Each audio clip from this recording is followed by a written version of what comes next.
इस बात का डर है कि कहीं कांग्रेस वाले, कहीं आरजेडी वाले इस रास्ते से गुजरे तो हमला न कर दे। बीजेपी दफ्तर की सुरक्षा व्यवस्था जो है वो पहले से कई गुना ज्यादा जो है वो मजबूत। भारतीय जनता पार्टी के लोग एक तरह से कहे कि कांग्रेस दफ्तर पर हमला कर दिया।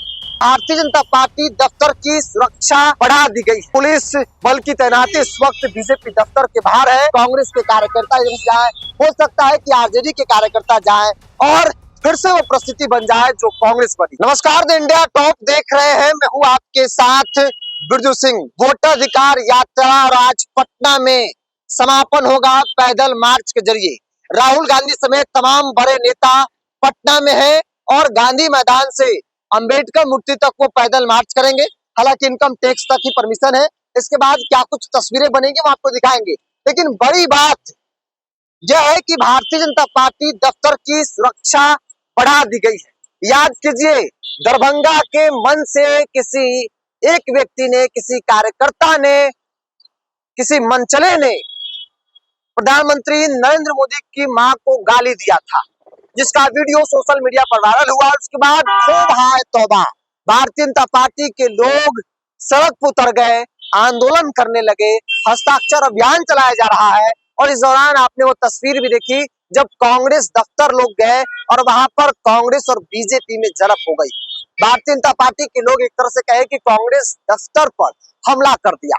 गुस्से में थे कि प्रधानमंत्री मोदी की मां को गाली दिया गया और इस बात को देश बर्दाश्त नहीं करेगा। और आज देखिए, तमाम बड़े नेता इंडिया गठबंधन के पटना में है, पैदल मार्च करेंगे। और इस वक्त हम बीजेपी दफ्तर के बाहर है। बीजेपी दफ्तर की सुरक्षा व्यवस्था जो है वो पहले से कई गुना ज्यादा जो है वो मजबूत, कह सकते हैं कि सुरक्षा बल जो है वो बढ़ा दिए गए हैं। क्योंकि इस बात की शंका पहले से जताई जा रही थी कि हो सकता है कि कांग्रेस के कार्यकर्ता जाए, हो सकता है कि आरजेडी के कार्यकर्ता जाए और फिर से वो परिस्थिति बन जाए जो कांग्रेस बनी। हालांकि कांग्रेस का रिएक्शन पूर्णिया में दिखा, कांग्रेस का रिएक्शन भागलपुर में दिखा और आमतौर पर ऐसा कहा जा रहा है कि परिस्थिति और भी विकट हो सकती है। हालांकि पुलिस बल की तैनाती इस वक्त बीजेपी दफ्तर के बाहर है और बीजेपी दफ्तर के बाहर का नजारा हम आपको दिखा रहे हैं कि किस प्रकार से पुलिस बल की तैनाती कर दी गई है। चूंकि इस बात का शंका है, इस बात का डर है कि कहीं कांग्रेस वाले, कहीं आरजेडी वाले इस रास्ते से गुजरे तो हमला न कर दे। चूंकि उनके मन में भी गुस्सा है कि जिस प्रकार से कांग्रेस दफ्तर में हुआ वो कहीं से भी सही नहीं है। क्योंकि कांग्रेस दफ्तर न सिर्फ बीजेपी के कार्यकर्ता गए थे, बल्कि कई बड़े बड़े नेता भाजपा के थे, कई बड़े बड़े मंत्री थे। आरोप है कि मंत्रियों की बॉडीगार्ड ने वहां पर गुंडागर्दी की, बीजेपी नेताओं ने गुंडागर्दी की, बीजेपी कार्यकर्ताओं ने गुंडागर्दी की। तमाम कांग्रेसी, आरजेडी के लोग इस बात को लेकर बड़ा आरोप लगा रहे हैं कि इस तरीके से गुंडागर्दी नहीं चलेगा। आज समापन कह लीजिए, अंतिम दिन है यात्रा का।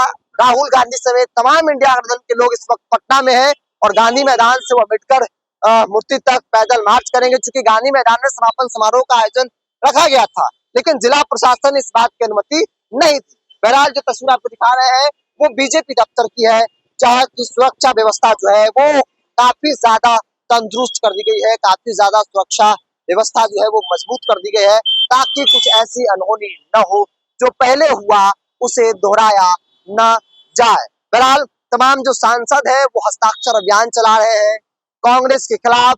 आरोप है कांग्रेस पर कि कांग्रेस का संस्कार यही है। अब संस्कार को लेकर एक दूसरे पर आरोप जो है, आरोप प्रत्यारोप का दौर शुरू हो गया है। बहरहाल बीजेपी दफ्तर से हम आपको छोड़ जाते हैं, तस्वीरों के साथ छोड़ जाते हैं। बीजेपी दफ्तर की सुरक्षा व्यवस्था जो है वो बढ़ा दी गई है। क्यों बढ़ा दी गई, इस बात को लेकर हमने आपको बताया। बहरहाल इस पूरी रिपोर्ट इतना ही। बहुत बहुत धन्यवाद।